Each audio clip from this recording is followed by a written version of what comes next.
Hello students, welcome back to my YouTube channel Varun science hub. आज के इस video में हम देखने वाले हैं क्लास 10 साइंस का अध्याय नंबर 9, जिसका नाम है प्रकाश, परावर्तन तथा अपवर्तन। इसके कुछ मोस्ट इम्पोर्टेंट प्रश्न देखने वाले हैं। इससे पहले यदि आप मेरे चैनल पर नए हैं तो चैनल को सब्सक्राइब करें, वीडियो को लाइक करें और ज़्यादा से ज़्यादा शेयर करें। अगर हम बात करें इस चैप्टर के अंक भार की, तो इस चैप्टर का अंक भार है, मतलब ये चैप्टर कितने नंबर का है? 8 नंबर का, जिसमें से आपके 6 प्रश्न आने वाले हैं। उनमें से आपका एक मल्टीपल चॉइस क्वेश्चन यानी ऑप्शन वाला प्रश्न होगा और एक आपका रिक्त स्थान। उसके बाद 2 प्रश्न आपके अति लघुत्तरात्मक और 2 प्रश्न आपके लघुत्तरात्मक। इस प्रकार आपके इस अध्याय से 6 प्रश्न आने वाले हैं, जिनमें से एक आपका MCQ, एक खाली जगह, 2 अति लघुत्तरात्मक और 2 लघुत्तरात्मक। और टोटल नंबर की बात करें इस चैप्टर की, तो ये कितने नंबर का चैप्टर है? 8 नंबर का चैप्टर है। चलिए तो हम स्टार्ट करते हैं अपने पहले प्रश्न से। पहला प्रश्न है आपका, प्रकाश का वेग सर्वाधिक होता है, यानी जो प्रकाश का वेग है सर्वाधिक कहाँ पर होता है?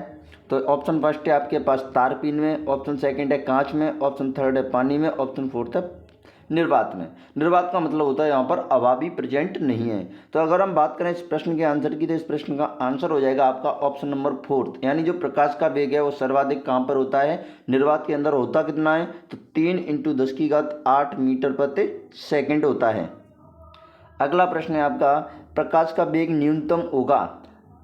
ऑप्शन फर्स्ट है आपके पास हवा में, दूसरा है कांच में, तीसरा है पानी में और फोर्थ है निर्वात में। तो देखो, सबसे कम वेग न्यूनतम मतलब सबसे कम, सबसे अधिक की बात करें तब तो निर्वात में होता है। और अगर हम बात करें न्यूनतम कहाँ पर होगा, तो हम जानते हैं कि n बराबर C/v, और v की वैल्यू चेक करनी है हमें, तो हम लिखेंगे v बराबर C/n, यानी जिसका अपवर्तनांक n ज़्यादा होगा उसका वेग क्या होगा? न्यूनतम। तो कांच की हम बात करें तो कांच का अपवर्तनांक 1.52 होता है, जो कि इन चारों में से सबसे ज़्यादा है। इस प्रकार इसका वेग, जो आपका प्रकाश का वेग है, वो कांच के अंदर क्या हो जाएगा? न्यूनतम हो जाएगा। तो इस प्रकार इस प्रश्न का आंसर क्या हो जाएगा? आपका option number second is correct answer. अगले प्रश्न की बात करते हैं। तो अगला प्रश्न क्या है आपका?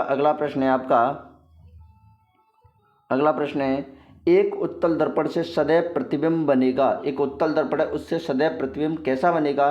वास्तविक एवं उल्टा, वास्तविक एवं सीधा, आभासी एवं सीधा, आभासी एवं उल्टा। तो देखो, एक जो उत्तल दर्पण है आपका, वो आपका हमेशा यानी सदैव आभासी एवं सीधा प्रतिबिंब बनाता है। तो इस प्रश्न का आंसर क्या हो जाएगा? Option number 3।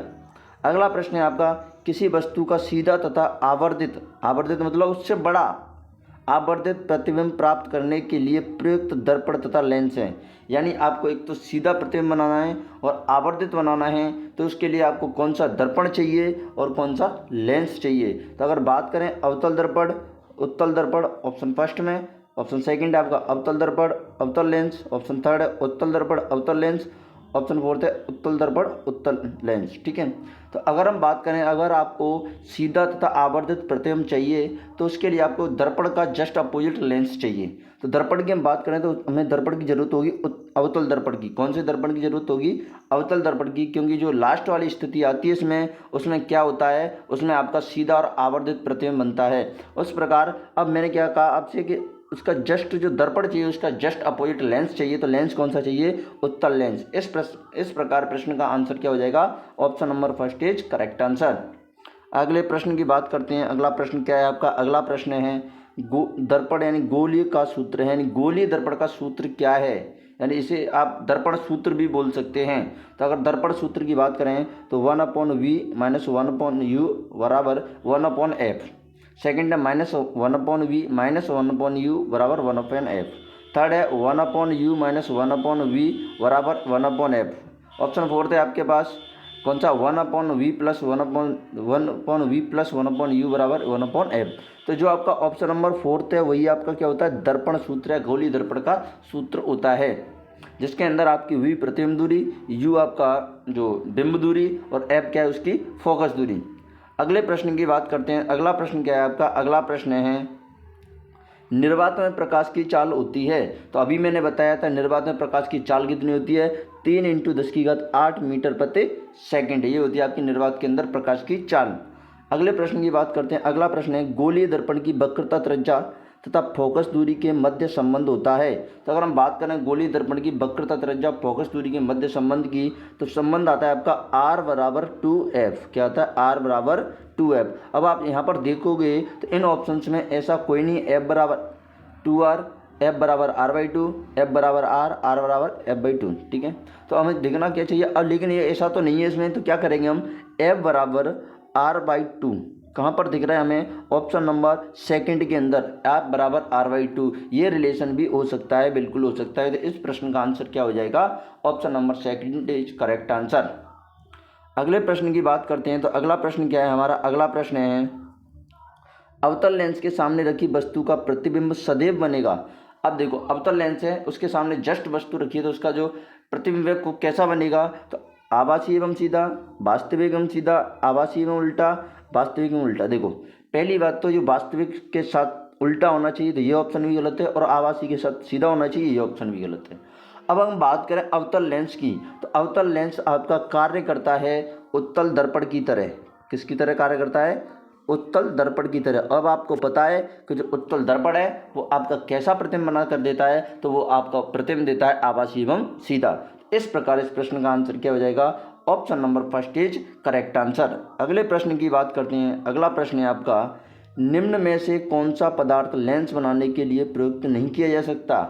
तो ऑप्शन फर्स्ट है जल, ऑप्शन सेकंड है कांच, ऑप्शन थर्ड है प्लास्टिक, ऑप्शन फोर्थ है मिट्टी। तो ऐसा कौन सा पदार्थ है इन चारों में से जिससे आप लेंस बनाने में प्रयुक्त नहीं कर सकते?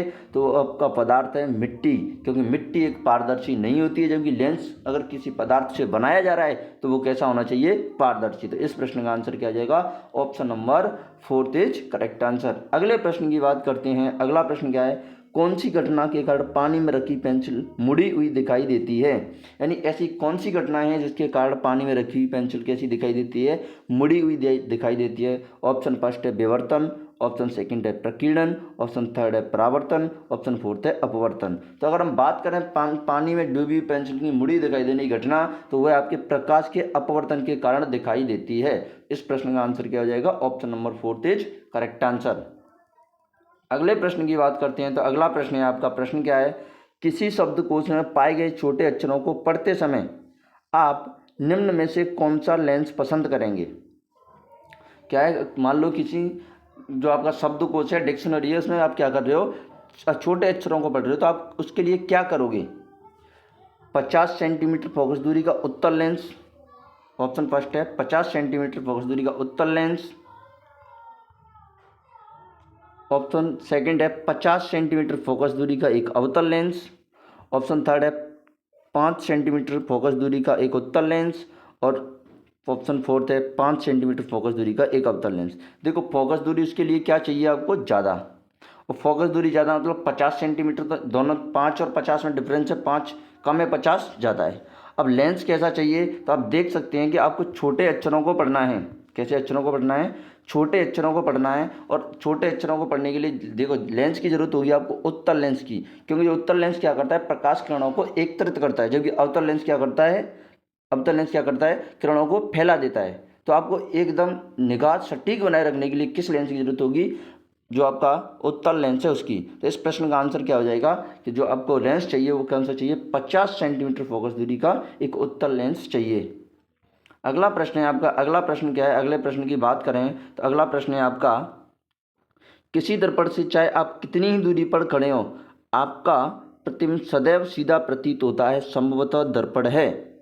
ऑप्शन फर्स्ट है केवल समतल, केवल, ऑप्शन सेकंड है केवल उत्तल, ऑप्शन थर्ड है, ऑप्शन सेकंड है केवल अवतल, ऑप्शन थर्ड है केवल उत्तल, और ऑप्शन फोर्थ है या तो समतल अथवा उत्तल।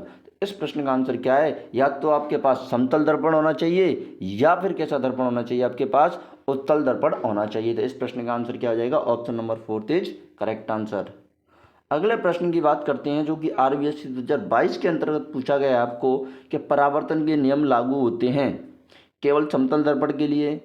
ऑप्शन फर्स्ट है केवल समतल दर्पण के लिए, ऑप्शन सेकंड है केवल उत्तल दर्पण के लिए, ऑप्शन थर्ड है केवल अवतल दर्पण के लिए, ऑप्शन फोर्थ है उपरोक्त सभी के लिए। तो देखो, दर्पण चाहे कोई भी हो, सभी दर्पणों पर आपके परावर्तन के नियम लागू होते हैं। तो इस प्रश्न का आंसर क्या हो जाएगा? Option fourth is correct answer. अगले प्रश्न की बात करते हैं। तो अगला प्रश्न क्या है, प्रकाश के परावर्तनीय घटना यानी आपतन कोण तथा परावर्तन कोण में सही संबंध होता है।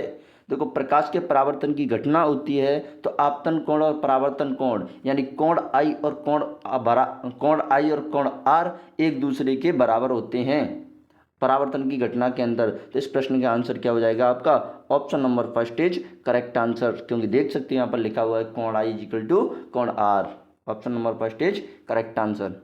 अगले प्रश्न की बात करते हैं। अगला प्रश्न है आपका, लेंस के लिए वह बिंदु जिस पर आपतित किरणें बिना मुड़े सीधे निकल जाती हैं उस बिंदु को क्या कहते हैं। लेंस के लिए बात कर रहे हैं मुख्य फोकस, द्वारक, प्रकाश केंद्र, वक्रता केंद्र। तो लेंस के अंदर हम बात करें तो वह है आपका प्रकाश केंद्र, जहाँ पर से किरणें बिना मुड़े सीधे निकल जाती हैं।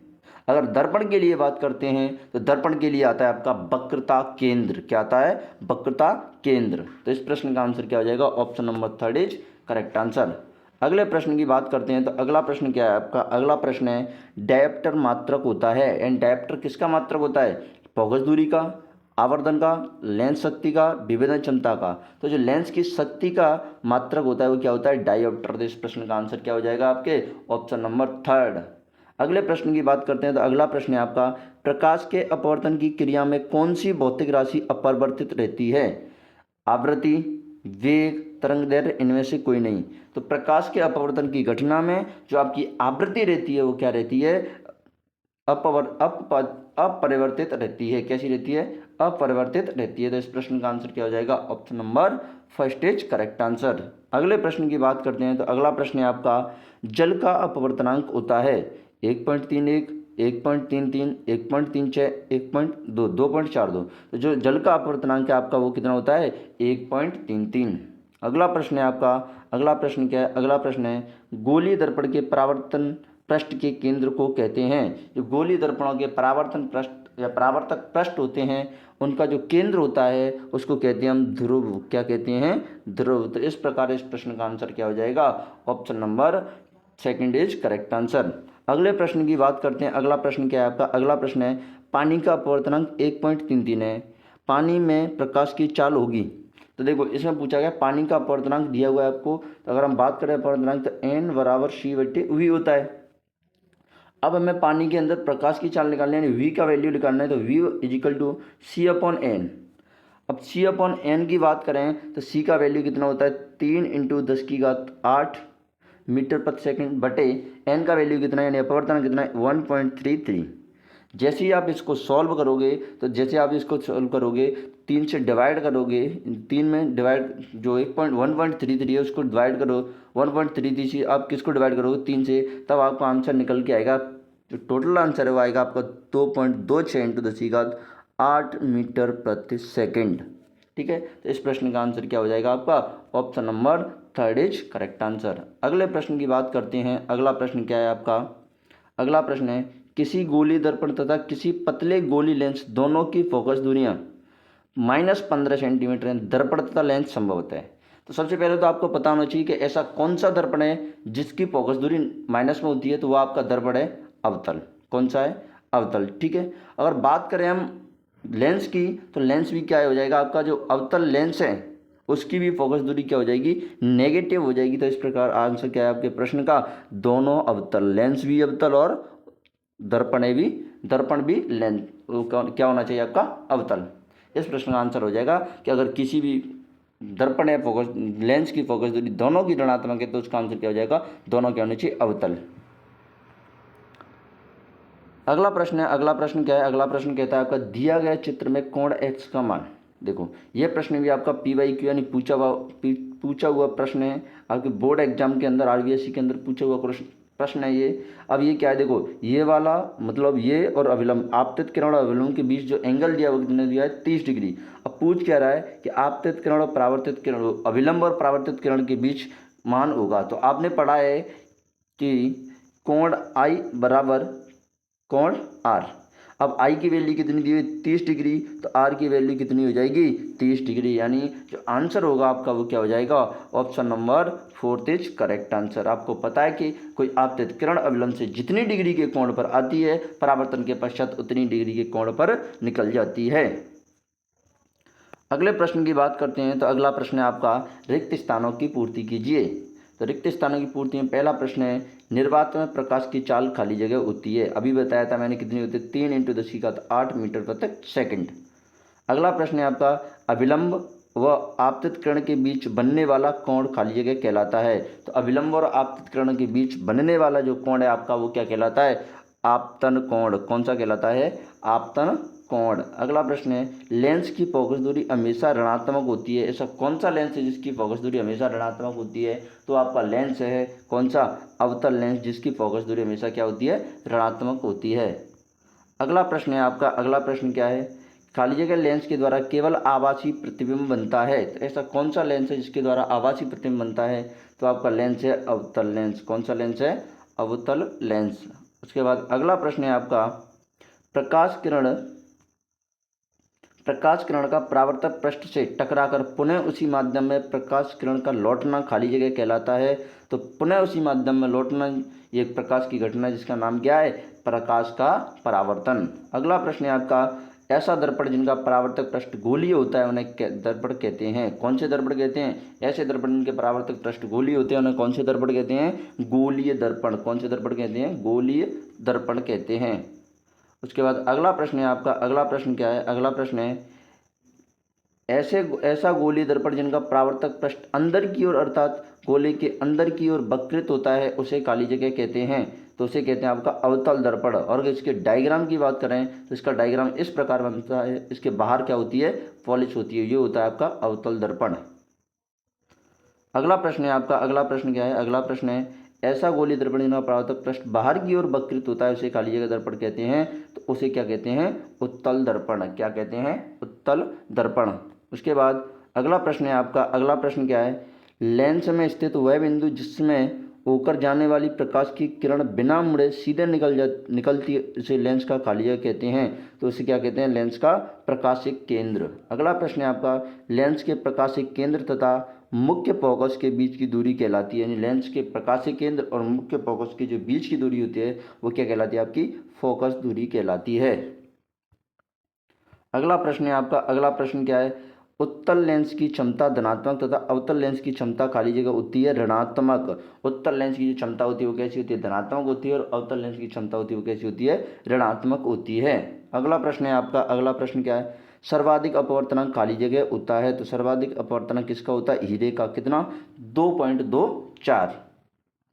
अगला प्रश्न है आपका, अगला प्रश्न क्या है कि वाहनों के पश्च दृश्य दर्पण के रूप में खाली जगह का उपयोग किया जाता है। तो वाहनों के पश्च दृश्य दर्पण के रूप में किसका उपयोग किया जाता है, आपका उत्तल दर्पण का। किसका किया जाता है, उत्तल दर्पण का।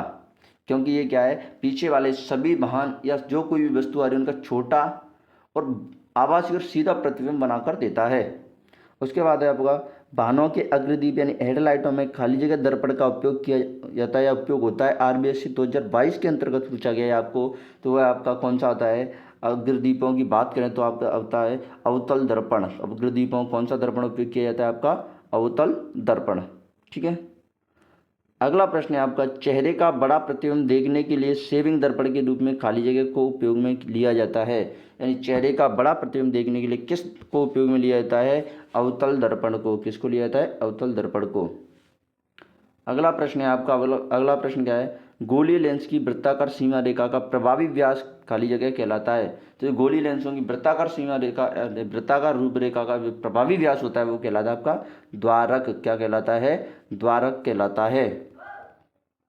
अगला प्रश्न है आपका, अगला प्रश्न क्या है, अगला प्रश्न है, प्रतिबिंब दूरी तथा बिंब दूरी का अनुपात लेंस की खाली जगह को व्यक्त करता है। यह आपको आरबीएससी 2022 के अंतर्गत पूछा गया। यानी प्रतिबिंब की दूरी और बिंब की दूरी का अनुपात किसको व्यक्त करता है, आवर्धन को। इसकी जगह आपको ये भी बोल सकता है कि प्रतिबिंब की ऊंचाई तथा बिंब की ऊंचाई का अनुपात किसको व्यक्त करता है, तब भी आंसर क्या होगा आपका, आवर्धन।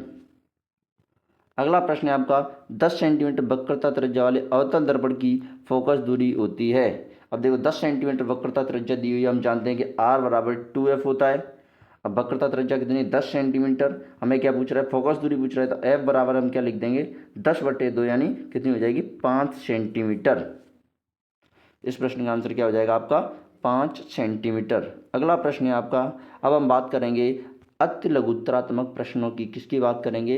अति लघुत्तरात्मक प्रश्नों की। तो अति लघुत्तरात्मक प्रश्नों में पहला प्रश्न है आपका, पहला प्रश्न क्या है? पहला प्रश्न है फोकस दूरी को परिभाषित कीजिए। फोकस दूरी को परिभाषित कीजिए। किसी लेंस के मुख्य फोकस तथा प्रकाशीय केंद्र के बीच की दूरी को फोकस दूरी कहते हैं। यानी किसी लेंस का कोई मुख्य फोकस और उसके प्रकाशिक केंद्र के बीच की दूरी। जैसे कि मान लो ये मेरे पास उत्तल लेंस है, ये इसका मुख्य अक्ष है और ये इसका क्या है? प्रकाशिक केंद्र, और ये इसका क्या है? ऐसे मान लो मुख्य फोकस। तो यहाँ से लेके और यहाँ तक की जो बीच की दूरी है वो क्या कहलाएगी? आपकी फोकस दूरी कहलाएगी। अगला प्रश्न है आपका, अगला प्रश्न क्या है? अगला प्रश्न है प्रकाश का आधुनिक क्वांटम सिद्धांत क्या है?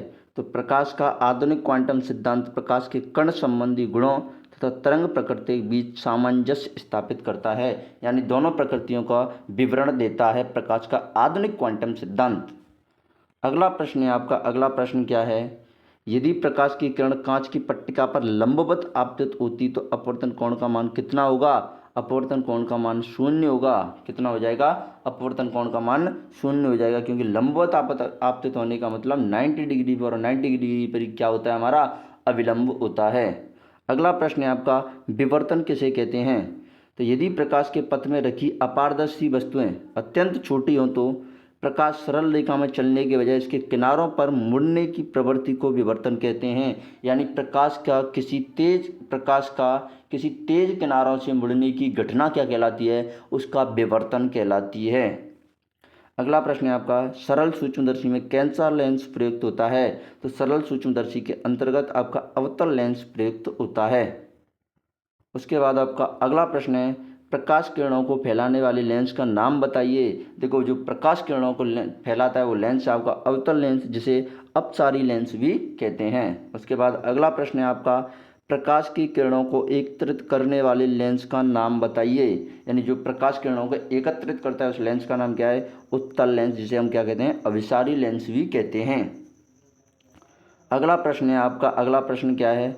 उस दर्पण का नाम लिखो जिसका प्रयोग दंत चिकित्सक दांत देखने के लिए करते हैं। तो अभी ऊपर भी देखा था हमने, ऐसा दर्पण एक ही है जिसका नाम क्या है? अवतल दर्पण, जिसका उपयोग दंत विशेषज्ञ, दांत चिकित्सक भी दांतों का दर्पण प्रतिबिंब देखने के लिए उपयोग करते हैं। उसके बाद अगला प्रश्न है आपका लेंस किसे कहते हैं? तो 2 पृष्ठों से घिरा हुआ पारदर्शी माध्यम। कैसा माध्यम होना चाहिए? पारदर्शी, जिसके आर पार हम दोनों तरफ देख सकें। यानी 2 पृष्ठों से घिरा हुआ कोई पारदर्शी माध्यम जिसका एक या दोनों पृष्ठ गोलीय हों लेंस कहलाता है। यानी ऐसा 2 पृष्ठों से घिरा हुआ ऐसा पारदर्शी माध्यम जिसका एक या दोनों पृष्ठ गोलीय हों क्या कहलाता है? लेंस कहलाता है। अगला प्रश्न है आपका, अगला प्रश्न क्या है? आवर्धन के मान में ऋणात्मक चिन्ह से क्या ज्ञात होता है? जो आवर्धन का मान मान लो आपका माइनस में आ गया तो उसका मतलब क्या होता है? तो आवर्धन के मान में ऋणात्मक चिन्ह बताता है कि प्रतिबिंब वास्तविक है। कैसा है? प्रतिबिंब वास्तविक है। ठीक है, तो यहाँ पर खत्म होते हैं आपके मोस्ट इम्पोर्टेंट प्रश्न जो आपके पिछले सालों में बोर्ड एग्जाम में पूछे भी गए हैं और आगे आने वाले यानी बोर्ड एग्जाम 2026 के अंतर्गत आपका इस चैप्टर में से जो क्वेश्चन आने वाला है वो इन्हीं 50 क्वेश्चनों में से आ जाएगा। इन प्रश्नों को आप एकदम ज़बरदस्त तैयार करके रखें। अगर वीडियो अच्छी लगे तो वीडियो को लाइक करें, ज़्यादा से ज़्यादा शेयर करें और चैनल को सब्सक्राइब करें। Thank you.